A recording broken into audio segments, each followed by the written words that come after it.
Pakistani cricketer Ahmad Shahzad ने पाकिस्तान की मौजूदा टीम के नामवर खिलाड़ियों से मुताल्लिक नया पंडोरा बॉक्स खोल दिया। आईसीसी टी20 वर्ल्ड कप में भारत के खिलाफ 120 रन्स का हदफ हासिल न करने पर पाकिस्तानी खिलाड़ी बिलखुसूस बल्लेबाज शदीद तनकीद की जद में। साबिक टेस्ट क्रिकेटर अहमद शहजाद ने प्रोग्राम में गुफ्तगू करते हुए कहा कि जब भी किसी बड़ी टीम से मुकाबला हो और प्रेशर बढ़े तो बाबर आजम और मोहम्मद रिजवान इसी तरह आउट हो जाते हैं। उनका कहना था कि हमने किसी नए आने वाले खिलाड़ी की तरबियत नहीं की।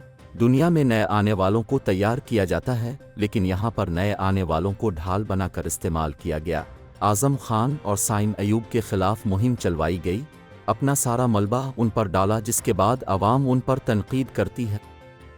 अहमद शहजाद ने कहा कि इस तरह की खबरें ये लोग फैलाते हैं कि बाबर आजम रो रहे हैं, रिजवान ने 3 दिन से खाना नहीं खाया, शादाब को 4 दिन से नींद नहीं आ रही।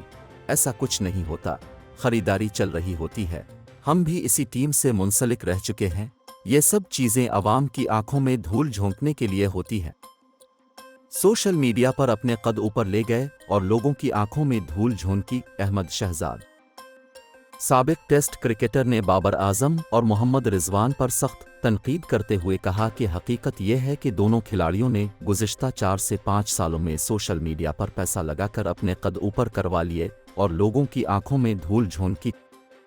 उन्होंने मज़ीद कहा कि अपनी मर्जी से इन लोगों ने रकम में इजाफा किया, फिर अपनी गेम और स्ट्राइक रेट बेहतर करने के बजाय इन लोगों ने ये पैसा सोशल मीडिया पर लगा दिया।